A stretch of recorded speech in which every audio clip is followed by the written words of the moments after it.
Nos traemos a Abel Otero, Head of Digital Growth en EcoAlf. Bienvenida, muchas gracias, Abel. Te podría decir que hemos cerrado sobre los 60 millones a nivel global, con un crecimiento muy bueno. A ver, la verdad es que nosotros tenemos un mix de canales bastante sano, bastante equilibrado entre la parte pagada, la parte orgánica, la parte de email. No hacemos cosas en las que no creemos. Y han habido muchos momentos en la marca, te hablo directamente digital, donde hemos tomado decisiones que a lo mejor van en contra del negocio. Tenemos, proyecciones hasta los más de 100 millones en los próximos años, ¿no? Vale.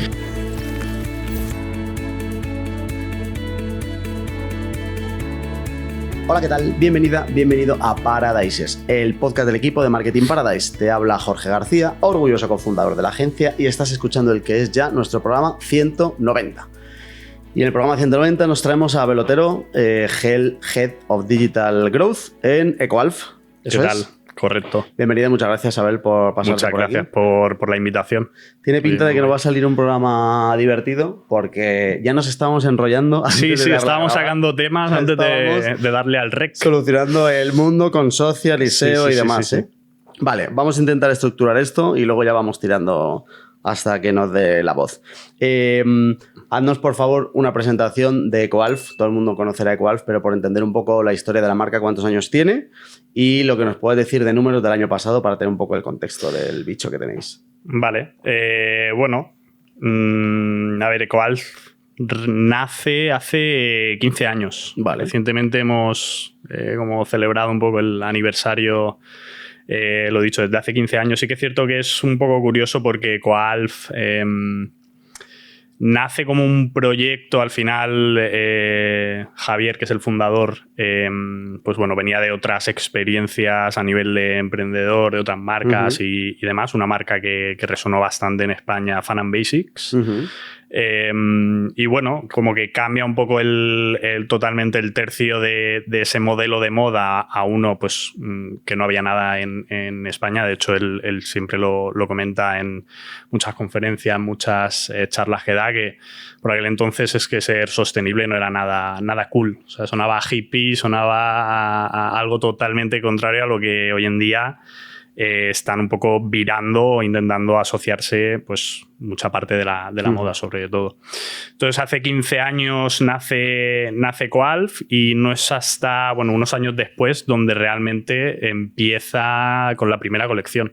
O sea, digamos que los primeros años fue un poco testear el proyecto a nivel de, sobre todo, buscar tejidos, materiales. De hecho, la historia que siempre contamos es que EcoAlf nace, entre comillas, en un puerto cerca de donde yo vivo, de Alicante, en Villajoyosa, con unos pescadores que más o menos como convence a nivel de oye, toda esa basura que recoges del mar cuando sales a faenar, pues en vez de volver a tirarla, dámela, que yo voy a hacer algo con ella, ¿no?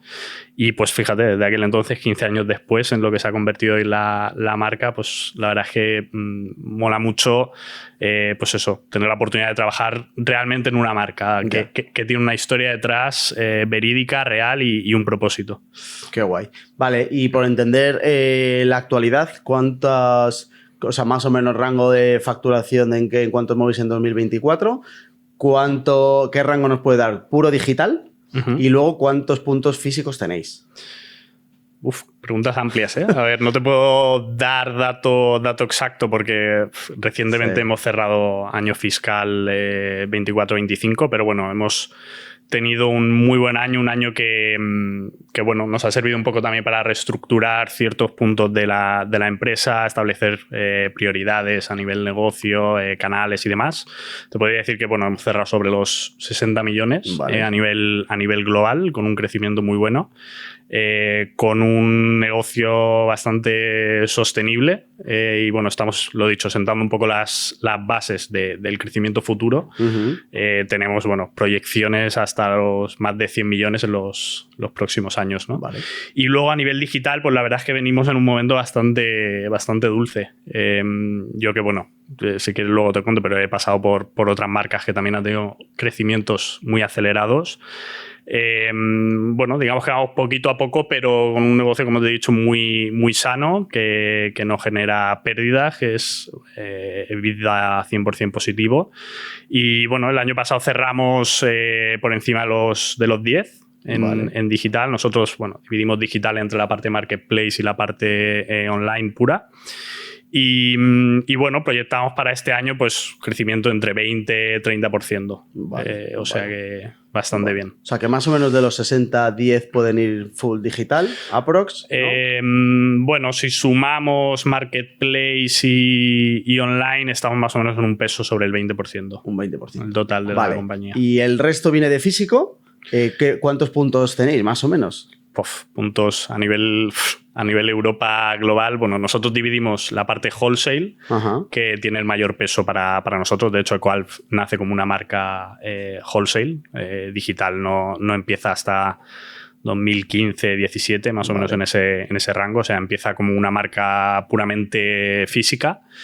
Y bueno, la otra parte es la de retail, que también está sobre un 20-25% pivotando, porque bueno, también como que nos caracterizamos por ser, o sea, ahora mismo hay muchos ejemplos en el mercado de marcas de moda que están acelerando muchísimo en retail a puro pulmón, y nosotros es como que lo llevamos a una parte mucho más de branding. O sea, intentamos elegir muy bien el punto, que la tienda también cuente la historia de la marca, que no sea abrir puntos por ganar cuota y demás. De hecho, bueno, ahora unas semanas abrimos en Biarritz y en Bilbao, son las dos últimas aperturas. Y bueno, lo dicho, lo demás, pues sobre el 60% es wholesale con más de 1.500 puntos de venta a nivel de Europa. Vendemos en Asia, en Tokio, no sé. Y luego, bueno, desembarco en Estados Unidos, que ahora el señor Trump nos lo ha frenado un poco, pero bueno, también hay planes ahí. Vale.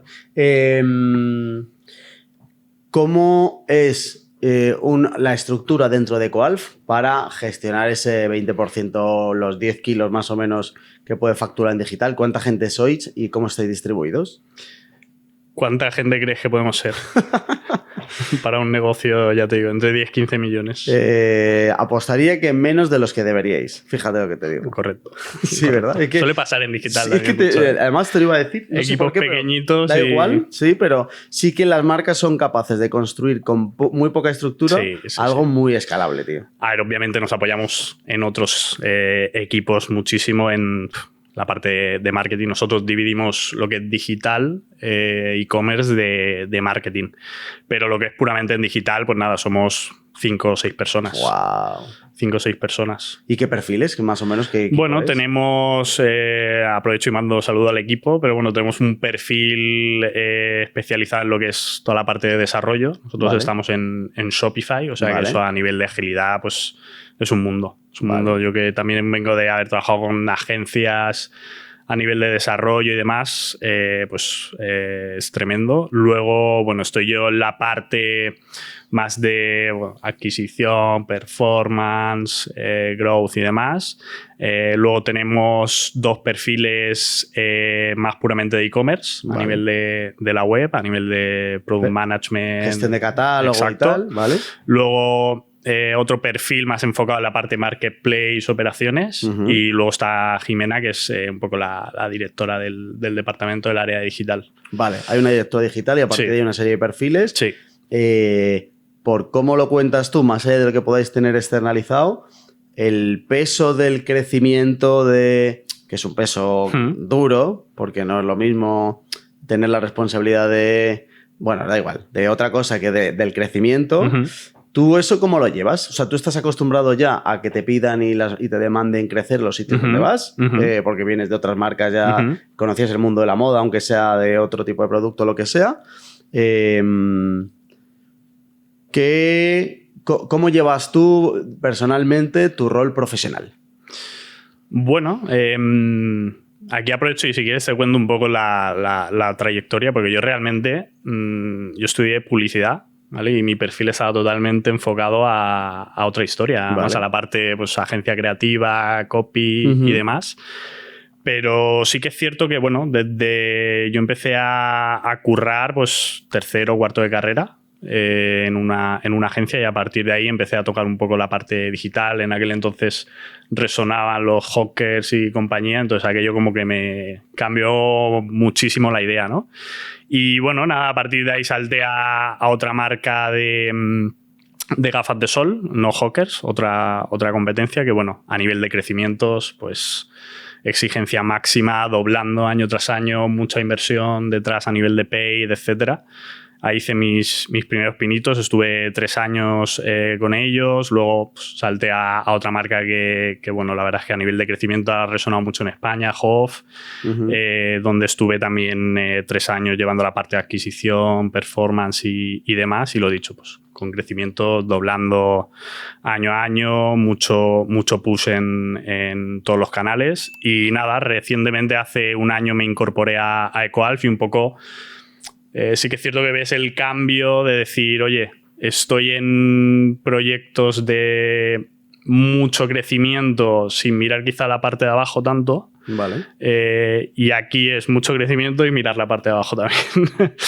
Entonces ahí hay un equilibrio que, bueno, está guay llevarlo y al final no solo llevas el peso de intentar, oye, alcanzar los objetivos por mercado que tenemos y demás, sino también que lo que luego queda abajo en la caja sea acorde a lo que hemos cerrado.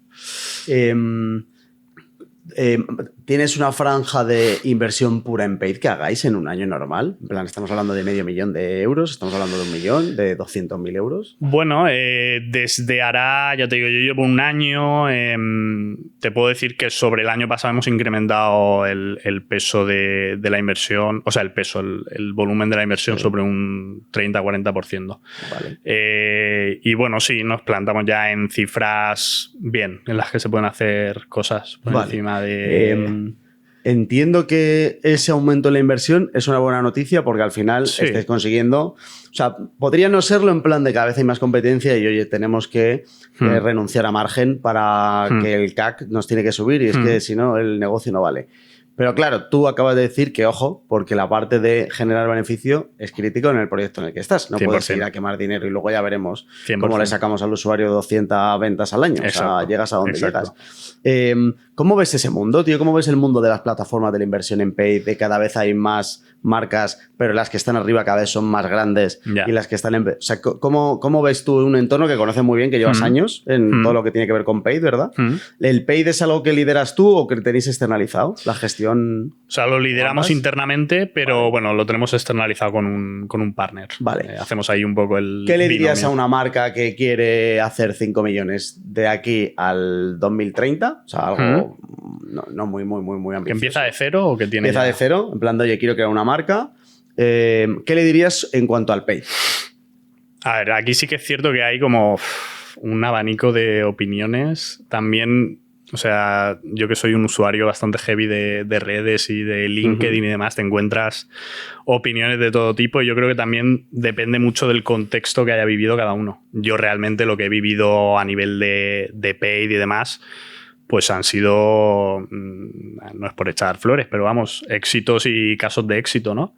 Pero luego conozco otros casos en los que el paid, pues llega un momento de break-even que dices, oye, la suma no me da.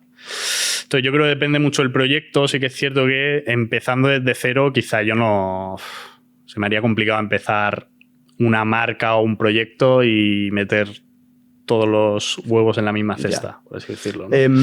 Pero ¿crees que hoy en 2025 hay todavía talento como para que la competencia del gestor de paid pueda de verdad hacer algo escalable y rentable a números interesantes? Inversiones de 100.000 euros al mes, imagínate, ¿vale? O hay un momento donde la competencia del gestor hace topete arriba y es en plan, la plataforma tiene las condiciones que tiene, la competencia que tiene y ya no hay manera, ¿sabes? ¿Cuánto crees que hay en 2025 de competencia de un gestor de paid y cuánto hay de este es el entorno y el mejor de paid tiene un tope? Ya, sé por dónde vas, porque al final... Vamos a la automatización pura y dura de lo que es al menos este rol o este sector. Yo creo que sigue habiendo parte de bastante competencia en lo que es el rol a la hora de tomar decisiones y medir el éxito. Y creo que también va a traspasar más allá de tocar botones. Va a llegar más a una parte estratégica, incluso una parte creativa. Más allá de estar todo el día en la plataforma subiendo una puja, bajando otra, subiendo aquí, bajando allá, ¿no? como que se va a reconvertir un poco el rol, porque lo dicho, al final vamos las plataformas van a una parte de automatización 100%.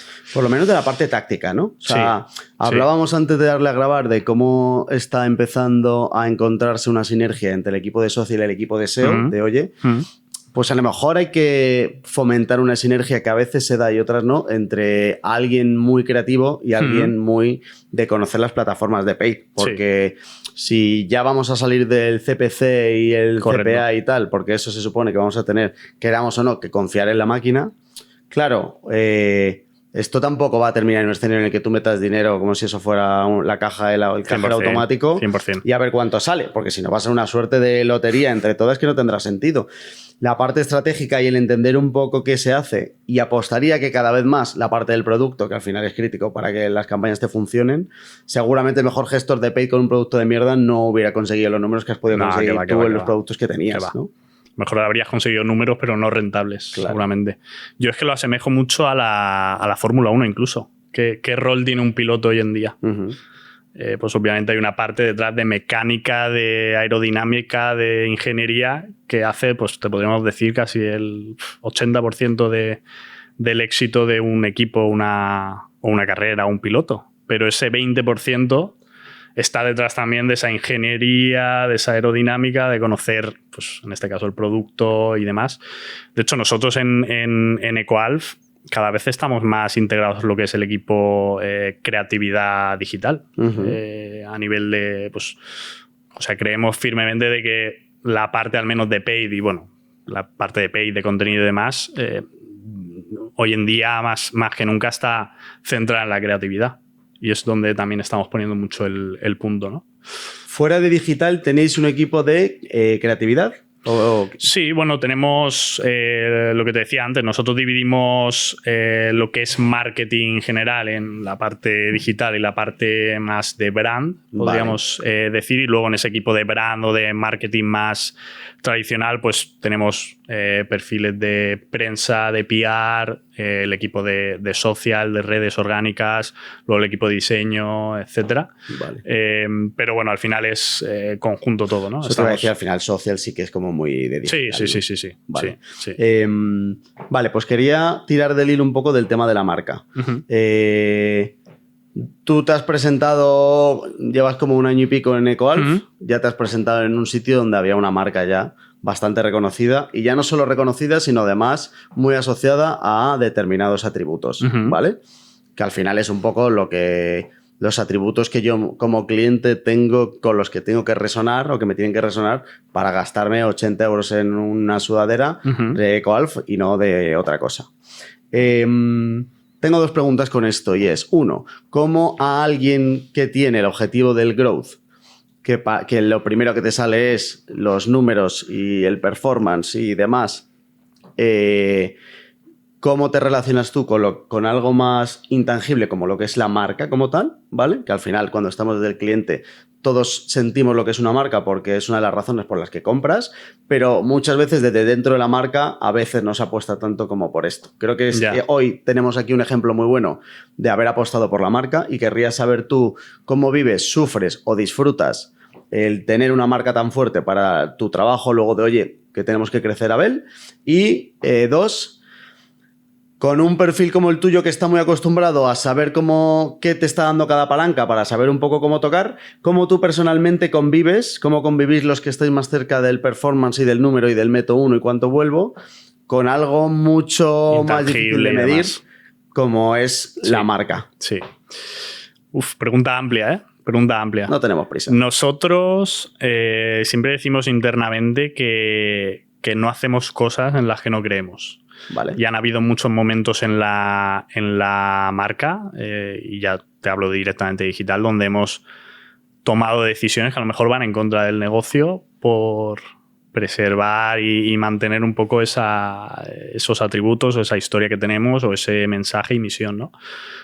Puramente, recientemente lo veíamos, estamos con formaciones en el equipo a nivel de todos los equipos de EcoAlf a nivel de sostenibilidad. Nosotros tenemos un departamento de sostenibilidad e innovación muy fuerte, y en el que nos tiran de la oreja a nivel objetivos también a cada departamento y el otro día lo veíamos. Al final, pues una marca en la que tenemos objetivos para 2030 de reducir nuestras emisiones a cero. El departamento, la parte de digital, al final, pues con toda esa parte logística que conlleva y demás, somos más del 50% de las emisiones de la compañía, ¿no? Entonces, decisiones como empezar a cobrar las devoluciones, los envíos. Nosotros, por ejemplo, todos los envíos los enviamos ahora mismo terrestre. No volamos nada para reducir toda esa parte. Entonces, tenemos una presión no solo en la parte de ventas, sino también en la parte de imagen, pero yo creo que lo llevamos bastante bien, ¿no? Porque creo que somos capaces, tenemos el reto de, oye, tú que eres un comprador ya consciente y que a lo mejor pues consumes otras marcas del sector sostenible o estás asociado un poco a esos atributos y demás por tu estilo de vida, queremos ser tu primera opción, pero también tenemos la labor incluso de, oye, toda esa parte ligada a performance, números, captar nuevo cliente y demás, educarle. ¿Por qué un cliente nuestro va a comprarse una sudadera nuestra por 80 euros y no una de Zara por 40? Pues oye, tenemos toda esa historia detrás que intentamos que a ti te toque en cierta manera, ¿no? Tío, y luego eso en el día a día, ¿qué nos puedes compartir de aterrizar? Es decir, imaginándonos un funnel donde arriba del todo está alguien que esté comprando ahora mismo en el Primark y que esté acostumbrado a sudaderas a 10 euros, ¿vale? Y abajo del todo, el hippie sostenible que se ducha una vez por semana para ahorrar agua. ¿Qué inversión hacéis al de arriba del todo? ¿Cuánto le hacéis al de abajo? Si diferenciáis los canales, ¿cómo es la inversión a la hora de alguien que esté como mucho más caliente? ¿No? Ninguno es cliente todavía, ¿vale? O sea, la parte de fidelización y de cómo fomentamos recurrencia la hablamos después. Captación nueva de, oye, queremos crecer 3 kilos este año, los tenemos que hacer con gente nueva sí o sí. ¿Cómo enfocáis internamente el trabajo, el performance a el que está como muy lejos y que necesita todavía mucha divulgación y tal? Que a lo mejor es un papel que nos toca y tenéis que esperar y ya está. Y el que está ya como mucho más cerca de decir, vale, pues además de ahora ahorrar agua, voy a cambiar también mi forma de comprar. Bueno, la verdad es que nosotros a nivel inversión, a ver, trabajamos las principales plataformas que puede trabajar cualquier otra marca, no hacemos nada muy diferente. Sí que es cierto que pues hoy en día, como hablábamos antes, toda esa parte de segmentación, targeting, quizás es más opaca que nunca, ¿no? Entonces, no sabemos realmente si el usuario que estamos llegando se ha duchado esta semana o no, ¿sabes? Entre tú y yo, ¿no? Pero quiero decir, nosotros al final hacemos una parte muy fuerte de prospección en paid, de búsqueda de ese usuario nuevo, vale. La parte alta. Hacemos también una parte incluso más alta de awareness con el equipo de marketing a nivel de, pues, generar acciones de notoriedad, de, no sé, por ejemplo, el Día de los Océanos, que para nosotros es muy importante por cómo lo asociamos a nuestra fundación, etcétera. Todo ese tipo de acciones las trabajamos muy altas. Luego la parte de prospección, pues te diría que incluso no nos adueñamos porque es nuestro, pero la información de nuestro pixel al final es lo que dicta un poco quién quiere comprar EcoAlf, ¿no? Al final tenemos como almacenada toda esa información a nivel de edad, de comportamiento, de si compra online o no, y bueno, es un poco el juez, Meta, Google, etcétera, los que deciden. Luego sí que es cierto que tenemos mucha más capacidad de segmentación en la parte de CRM, que le está montando mucha caña, ¿no? Y al final, pues un poco nuestro objetivo es cómo construir esa parte de fidelización muy fuerte, comunidad y demás. Vale. Antes de entrar ahí, que me interesa un montón, querría que me contaras cómo vives tú la ceguera analítica a la que cada vez vamos más, la inexactitud de datos entre lo que te puede decir un analytics. Todos los píxeles te dicen que has vendido gracias a ellos, desde las plataformas de pago, pero las plataformas de marketing automation y tal. Todo el mundo te dice que te estás haciendo muy rico. Todo el mundo está genial, exacto. Pero luego tú miras la caja y dices, aquí no hay tanto dinero. No hay... ¿Cómo voy a sumar lo que me estáis diciendo? No. ¿Dónde está mi dinero? Exacto. Yo he pensado mucho en esto, tío, en los últimos meses y cada vez estoy más en el equipo de asumamos que va a ser así, quedémonos como con la visión desde arriba estratégica de no sabría decirte exactamente cuántos euros me está dando cada canal.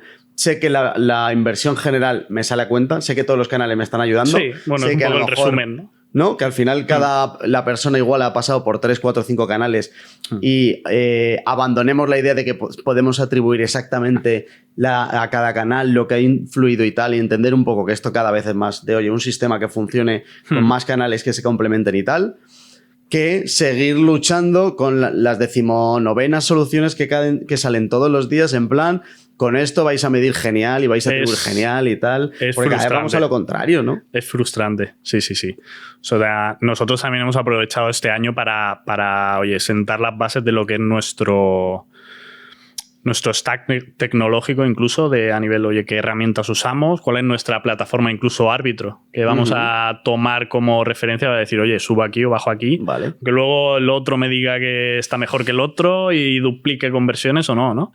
Pero sí que es cierto que yo creo que también al final estamos muy condicionados por la parte legislativa a nivel de cookies y demás, que eso al final es lo que nos está haciendo estar en esta caja negra. Pero fíjate, yo he trabajado en proyectos anteriores con soluciones de CDPs y demás, y es que me sentía un poco igual.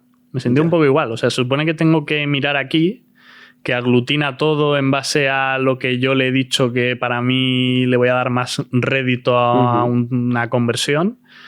Pero luego sumaba lo demás y tampoco cuadraba y demás. Entonces yo creo que hay que ser consciente de esto. Creo que todas las marcas a nivel digital somos conscientes de esto. Tenemos discrepancias entre plataformas y demás. Nosotros lo que sí que nos tomamos bastante en serio es lo que nos dice la plataforma, quizá no al final a nivel de conversiones, sino todo lo que hay antes. Vale. Es lo que utilizamos para optimizar en in-platform, por así decirlo, ¿no? Y luego, pues bueno, más allá de usar Shopify, que nosotros estamos en Shopify, Analytics y demás, pues todo esto nos lo llevamos a un Power BI y demás, hacemos ahí como casi nuestro modelo de atribución, por así decirlo, que es lo que para nosotros tiene sentido, pero a lo mejor te vas a otro sector y o sea, te pongo el ejemplo, para nosotros es importante ese primer toque con el usuario, incluso de descubrimiento de la marca, aunque luego la conversión se la lleve Google. Pero a lo mejor luego te vas a otro modelo de negocio, a otro sector y es totalmente lo contrario. Y entonces yo creo que es depende muy, muy, muy, muy grande. Vale. Dentro de tu parte del growth, año pasado EcoAlf, ¿cuáles fueron las palancas que mejor funcionaron para el crecimiento que tuvisteis? Y me interesa saber si crees que este año las palancas, o sea, si más o menos con lo que va de año están siendo las mismas, han cambiado, y si crees que van a ser las mismas este año. A ver, la verdad es que nosotros tenemos un mix de canales bastante sano. Bastante sano. Bastante equilibrado entre la parte pagada, la parte orgánica, la parte de email. Nosotros como que dividimos esos grandes bloques y bueno, luego ya desgranamos entre subcanales y demás. Y te diría que hoy en día estamos bastante similar a nivel de pesos. Te podría decir que la parte de paid pues, nos pesa entre un 30-50, dependiendo de la época del año, del quarter y demás. Orgánico, pues entre 30, 40, 50 también. Y luego un poco el gran reto, como te decía antes, es intentar llevar esa parte de CRM de email a pues subirlo más de un 10, 15, 20%. Es un poco el reto en el que estamos. Y este año dirías que más o menos van a ser las mismas palancas, ¿no estáis? Bueno, creo que estamos utilizando las mismas palancas, pero estamos mejorándolas. Vale. O sea que teníamos mucho recorrido de mejora al final, a ver, no es ninguna sorpresa, ya te digo, son las plataformas que usa todo el mundo. Tenemos, ya te digo, retos por delante, un TikTok, este tipo de plataformas nuevas que están ahora mismo top.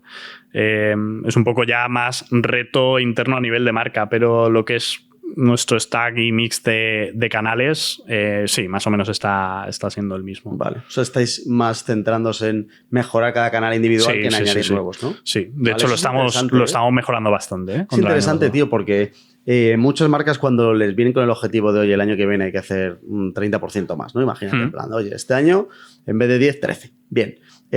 Lo primero que sale a veces es necesito más canales, ¿sabes? Y a lo mejor no. A lo mejor lo único que tienes que hacer es coger los que tienes y seguir mejorándolos y entender un poco hasta dónde te pueden dar, cómo combinar luego el seguir escalando con el no perder margen y que no se te vaya de las manos, pero hacer algo sobre así. todo es también, vale, quiero 3 millones más, ¿a qué coste lo quieres? Yo te los puedo dar en X meses rápido, dame precio y te lo hago. ¿O los quieres ordenados en el tiempo, rentables? Ya. Porque lo he dicho al hilo de la pregunta que hacías antes. Si una marca tiene que empezar hoy en día, pues oye, si quieres escalar rápido, el paid yo creo que sigue funcionando muy bien. Obviamente teniendo esa parte de producto bien trabajada y demás. Pero luego, oye, el orgánico, al fin y al cabo, es indispensable, ¿no? Nosotros venimos trabajando toda la parte de SEO desde... Yo creo desde que comenzó la parte digital, allá por 2015, 16, 17. Y se ve a nivel de gráficas todo el crecimiento. ¿Podríamos vivir solo del orgánico? No. Tío, ¿crees que ese crecimiento en el SEO se debe a que habéis mejorado posiciones o a que ha aumentado la demanda? Porque en algo como lo vuestro, el mercado ha ido creciendo, ¿no? Sí, los últimos 5, 6, 7 años, o por lo menos eso parece, que luego hay que ver si de verdad cuando toca sacar la cartera estamos como tan concienciados como toca, ¿no? Pero el discurso y hacia dónde parece que van las marcas, tanto las que de verdad van como las que no van, pero te dicen que van, sí que va una concienciación alrededor de, oye, ¿qué compramos? ¿Cuánto nos dura? ¿De dónde viene? ¿Qué está suponiendo? Entiendo que al final la demanda de keywords asociadas a vuestros productos con el atributo de sostenible y ese tipo de cosas también habrá aumentado como para que al mismo ranqueo en SEO, mayor demanda, mejor escaléis, ¿no? Fíjate, nosotros al final en SEO separamos la parte de marca, porque al final ahí tenemos, pues te diría que la mayoría del volumen. Yo siempre he creído, de hecho, a nivel ya opinión, que el SEO en la parte de moda es complicado. Es complicado porque al final tienes a los Zalandos y compañía y a los Inditex y compañía que ponerte a competir ahí pues es bastante duro, al igual que en Paid, al fin y al cabo, ¿no? Pero luego toda esa parte asociada a sostenibilidad, a ecológico, a reciclado y demás, obviamente el crecimiento interanual lo veíamos hace poco, es doblando casi año tras año. Y si ya te pones a ver por mercado, pues yo que sé, mercados como Alemania, Austria, que nosotros estamos posicionándonos bastante bien, pues los crecimientos son muy grandes también. O sea que yo creo que es un mix también entre, oye, hemos mejorado mucho, tanto a nivel interno, hemos tenido un cambio de plataforma desde 2015, hemos cambiado de PrestaShop a Shopify, que aquello fue una historia y demás. Encuentro una migración en la que todo el mundo, la gente diga con una sonrisa, es como reformar una casa. Eso es verdad, eso es verdad. Sí. Y nada, ya te digo, en general bastante bien. La parte de SEO, pues lo dicho, alineado a los otros canales, creciéndonos bastante. Voy a rascar un poco en esto. En la relación entre el papel que tiene que tener la tecnología en un e-commerce. Porque digamos que yo hablando con colegas, todavía no sé muy bien yo dónde ponerme, hay como dos discursos. Un discurso que es, oye, la tecnología te tiene que ayudar a ti, a tu negocio, a tu marketing, etcétera. En lo que es el puro Shopify, ¿vale? Por aterrizar un poco en la tecnología donde estáis. O hay otro discurso que es, la tecnología tiene que funcionar, que no me genere problemas, que de verdad sea en plan... Ya está, o sea, déjame hacer mi trabajo. Cada vez más parece más un commodity dentro del que no aporta mucho más al negocio, más allá de que es un mal necesario, entre comillas. ¿Cómo estás tú viviendo, disfrutando tener un Shopify? Al principio decías que esa parte de desarrollador que te está ayudando y tal. ¿Cuál ha sido tu experiencia en la tecnología ayudando o perjudicando al papel del growth?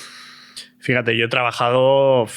Estaba en algún proyecto que trabajaba con Magento, con PrestaShop, con WordPress, con Shopify. Y siempre asocio casi a Shopify como un poco la dualidad esta que hay entre Android y iPhone. Vale. Es como, la parte de Shopify es como, oye, aquí tienes todo lo que necesitas. No necesitas volverte loco para instalarte no sé qué cosa y demás. Quieres lo simple, lo que funcione, que no se caiga y demás. Y luego la parte Android, pues yo creo que está, o esa parte pues, de CMS o tecnologías un poco más complicadas, creo que están como más asociadas a depender de desarrollo y demás, o sea, llevándonos a la parte de CRO. El trabajo que hacemos internamente, pues como te decía antes, el hecho de tenerlo in-house nos agiliza un montón. El hecho de cada semana, oye, ¿por qué no probamos esto que lo hemos visto aquí? Vamos a desarrollarlo, a ver cómo se ve. Oye, ¿funciona? No, vamos a testearlo, etcétera. Toda esa parte, pues nos la ahorramos de una agencia, como quien dice. Y esto al final también impacta luego a nivel de herramientas y demás en la P&L, que es una parte que miramos, obviamente. Y os da algo que parece que no está en ningún sitio, pero tío, que creo que es crítico y para un negocio como el vuestro más, que es la velocidad. En plan, 100%. No somos conscientes de lo que estamos perdiendo porque cada vez que tú le pidas algo a alguien sean 150 emails y 3 semanas de espera. O sea, si antes decíamos que el discurso de en digital se puede medir todo, cada vez es un poco más tal, lo que no podemos perder es que en digital se puede ir como mucho más rápido. Claro. O sea, es que es mejor ir rápido y equivocarte rápido. Sí. Que pensarlo mucho, lo que dices, toda esa burocracia casi que hay a nivel de... O sea, yo es que a nivel de desarrollo lo he vivido mucho, el hecho de hacer un simple cambio en una web. Claro.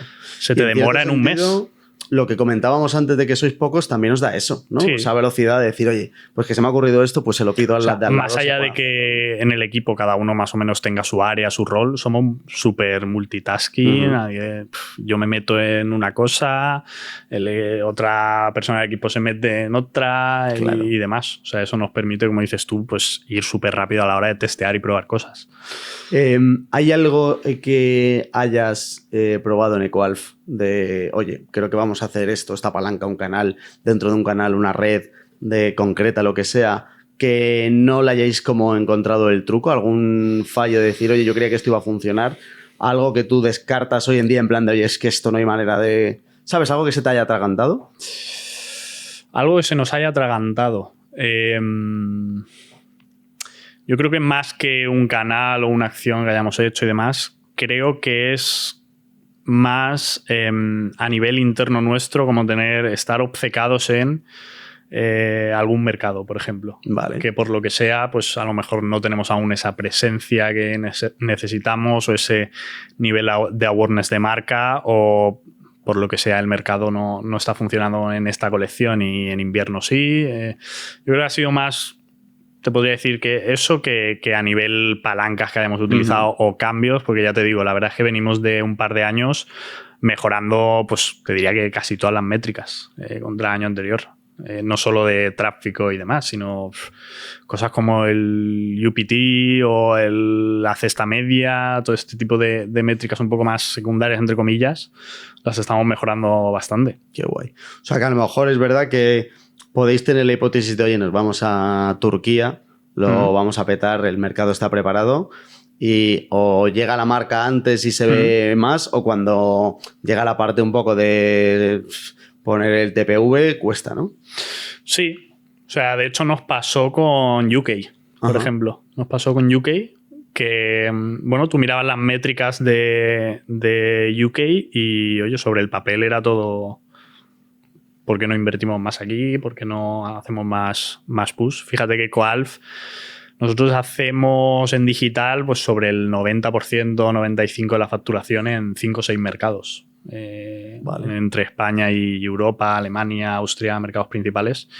Y luego todo ese row, ese rest of the world a nivel Europa, Estados Unidos y demás es muy residual y no hacemos push, ¿no? Pero ejemplos como el de UK, pues lo dicho, sobre el papel, oye, era un escenario que pues a lo mejor cualquier otra marca o en otro momento de la empresa hubiéramos apostado más por ese mercado, Pero como te digo, como hacemos un seguimiento bastante exhaustivo hasta abajo del todo, pues oye, luego que si a nivel taxis, a nivel aduana, a nivel envío, a nivel...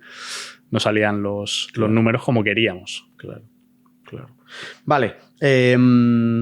Vamos a la última parte que se ha salido un poquito, pero no hemos metido, que es la recurrencia. En plan, oye, vosotros para que el negocio sea estable necesitáis que la gente vuelva, seguro. Sí. De los 10 kilos aprox en digital que podíais hacer el año pasado, ¿sabrías decirme el número de clientes, qué volumen de recurrencia? Que repiten, ¿no? Sí, ¿cuántos clientes repitieron el año pasado? Bueno, hay que tener en cuenta que el año pasado, con el crecimiento que tuvimos, hemos tenido mucha parte de cliente nuevo. Vale. Mucha parte de cliente nuevo. Pero luego lo miras en volumen y realmente contra el año anterior, lo que es cliente recurrente, pues casi hemos doblado incluso. Y yo creo que también nosotros nos caracterizamos por ser una marca que depende mucho de la temporada de invierno. Al final, nuestro bestseller a nivel abrigos, plumíferos y demás, nos pesa mucho en el largo del año y coincide con la parte de Q4 que ya te imaginarás. Entonces depende mucho también de la temporada, ¿no? Nosotros notamos mucho el incremento de recurrencia, casi hasta el 40% en invierno, y luego tenemos épocas más valle donde a lo mejor estamos priorizando más la parte alta. Pero ya te digo, luego a nivel de números separándolos, sí que es cierto que hemos crecido mucho contra el ejercicio anterior a nivel de recurrencia. Entiendo que son dos caminos que... o sea, lo que le pedís lo mismo, que es crecer. O sea, me refiero, no os podéis permitir... Una balanza. Claro. Una balanza. ¿Y eso cómo lo afrontáis desde el crecimiento? Es decir, ¿me podrías decir un top 2 de canales para cliente nuevo y un top 2 de canales para cliente recurrente? ¿Usáis los mismos canales? No sé si los mismos mensajes. ¿Cómo tratáis un poco luego de lo que es el día a día estrategias para hablar con alguien que todavía no se ha comprado, alguien que sí os ha comprado? Que entiendo que es que habrá diferencias importantes. Claro. Sí. A ver, a nivel de recurrencia, el canal principal para nosotros es la parte de email. La parte de CRM, no solo lo que es email puro, newsletter, sino también esa parte de automatizaciones, flows y demás, ¿no? Y luego yo creo que otra parte que juega un papel fundamental es la de orgánico, a nivel de recurrencia, ¿no? Nosotros, pues quizá abrimos muchas conversiones o mucho cliente nuevo por la parte de pago que acaban en orgánico, vale, o en CRM, ¿no?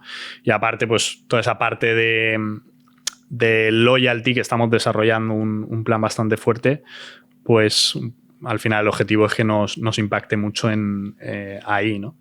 Y luego a nivel de canales que has comentado, pues lo dicho, al final trabajamos mucho Meta y Google, la parte alta, tanto alta como baja. Ya. Entonces, la parte de toda la prospección, pues nos abre muchas oportunidades con un CAC más alto, que luego la parte de remarketing, de retargeting y demás, pues nos lo equilibra todo. La parte de automation, ¿con quién la trabajáis? ¿Con qué herramienta trabajáis? Nosotros trabajamos con Klaviyo. Vale. Vale. ¿Estás contento con esta tecnología? Sí. ¿Te va bien? Yo creo que es un poco la dualidad Shopify y Klaviyo, que de hecho Shopify invirtió en Klaviyo hace no mucho. O sea, sí, la verdad es que nosotros estamos bastante contentos. Vale. ¿Cómo es la relación entre los puntos físicos y el digital? En dos aspectos. ¿Cómo te relacionas tú con el físico en cuanto a crees que le quita compras al digital, que le tiene que ayudar al digital? Si Ecoalf pudiera elegir dónde prefiere que compre el cliente, porque entiendo que al final habrá diferencia en márgenes, evidentemente, de una estructura operativa de tienda física respecto a digital y demás. ¿Cómo convivís? ¿Qué relación tenéis con alguien que pueda llevar el marketing off con vosotros? ¿Cómo es eso internamente? Fíjate, nosotros estamos también ahora mismo inmersos en el proyecto de omnicanalidad. Vale. A nivel de, pues oye, un poco alineado también a toda esa parte que te comentaba antes de reducción de emisiones y demás. Queremos, obviamente, darle al cliente la facilidad de, oye, si lo tenemos en tienda, y puedes venir a la tienda, recógelo en tienda aunque lo compres online y viceversa, incluso vas a la tienda y no... Entonces yo creo que a nivel de relación, obviamente aunque tratemos los canales de forma separada, hay una dualidad muy grande. De hecho, uno de los objetivos de la compañía es cada vez apostar más por el canal propio, tanto digital como retail propio, ¿no? Sobre todo por el control. Porque al final, pues oye, el multimarca te da un crecimiento y una exposición tremenda, pero quizás no tenemos tanto control como lo que sí que comunicamos en nuestras tiendas propias o en la web, ¿no? Entonces, yo te diría, no, obviamente no somos rivales, cada uno lucha por su venta, ¿no? Y a nivel de que se roben ventas o no, yo creo que sí, y yo creo que pasa en todas las empresas y marcas que tienen una parte de retail fuerte y una parte de online con cierto volumen también, ¿no? Pero lo dicho, es un poco encontrar la dualidad entre ambos. Yo creo que la parte omnicanal, que pues, hoy en día está pues, a la orden del día, como quien dice, al final impacta en ambas cuentas. Es un poco como hablábamos antes de los diferentes canales en digital, que al final lo importante es como la foto desde arriba, que todo tenga sentido y ya está, ¿no? Sí, totalmente. Me queda una, Abel, que es ¿cómo ves tú el futuro de tu disciplina? Has visto que no ha salido ni media pregunta de la IA. Si quieres meterla tú ahora, entender un poco cómo lo ves tú, si en EcoAlf tiene ahora mismo algún tipo de impacto y más allá del tema de la IA, ¿cómo ves tú los retos de crecer una marca en digital en el 26-27? A ver, por empezar por la parte de la IA, que yo creo que es lo más actual. A ver, al final es como la próxima revolución, ¿no? Después de Internet. Estaba ahí como el metaverso que se quedó en tierra de nadie, pero a mí me hace gracia incluso ver... no recuerdo el CEO de qué empresa fue, que mandó un email a todos sus empleados diciendo, oye, la IA está aquí, no quiere decir que te vaya a quitar el trabajo, pero te puede quitar el trabajo, incluso el mío, el del propio CEO, ¿no? Avisando un poco a la gente de lo que se viene. Y en cierto modo estoy como de acuerdo, ¿no? No creo que una IA venga y nos quite el trabajo y se quede sola ella trabajando, sino que se va a apostar cada vez más por perfiles que tengan integrada la IA como en su conocimiento y cómo utilizarla, ¿no? Nosotros internamente, claro, aquí tenemos una consecuencia. La IA consume muchos recursos. Entonces, claro, a nivel nosotros discurso de marca es complicado, ¿no? ¿Cómo lo podemos adoptar? Sí que es cierto que estamos utilizando ciertas herramientas que al final ya tienen integradas opciones de IA. Y yo creo un paso siguiente, al menos a nivel en digital, en nuestra parte, es esa parte de automatizar procesos, sobre todo con la IA, ¿no? Que creo que nos va a ayudar mucho. Pero bueno, yo creo que como muchas empresas, formándonos ahora mismo, viendo cómo tiene encaje eso en nuestra marca y negocio y procesos y un poco expectantes al futuro, ¿no? Y luego a nivel del rol digital, rol growth, rol performance en el futuro, yo creo que se va a ver muy impactado por esta parte de la IA. Como te decía antes, no creo que el rol vaya a desaparecer porque ahora mismo cualquiera pueda montar una campaña en paid viéndose un tutorial en YouTube. Y creo que vamos a pasar más a ser como perfiles estratégicos a nivel digital, ¿no? De hecho, yo creo que un poco la transición es esa parte de paid o especialista más enfocada en paid. Realmente debería enfocarse en especialista en canales, no solo pagados, ¿no? Esa transición un poco al growth que decíamos, ¿no? O sea, piensas que va a tener que hacerse un poco más generalista, ¿no? Sí. De lo que ha podido especializarse estos años, ¿no? Sí, una visión, como decíamos antes, más estratégica, más transversal entre canales. Porque lo que decíamos, o sea, al final yo le puedo decir a mi primo, oye, toma, mírate este tutorial y vamos a hacer paid.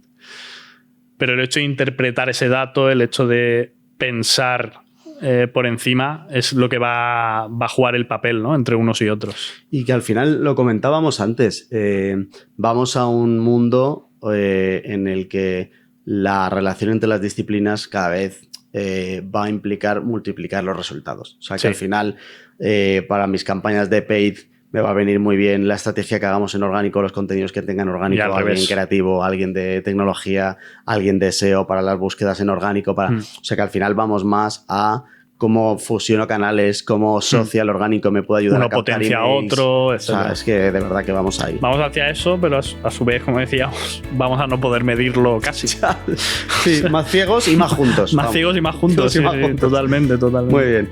Oye, Abel, muchas gracias por pasarte por Paradises, ha sido un placer. Pues oye, un placer y nada. Muchas gracias. Y a ti, querido oyente, también muchísimas gracias por acompañarnos una semana más y decirte que si no lo has hecho ya, por favor, te suscribas a Paradises para poder decir eso de yo ya les conocía antes de que fueran famosos. Chao, chao.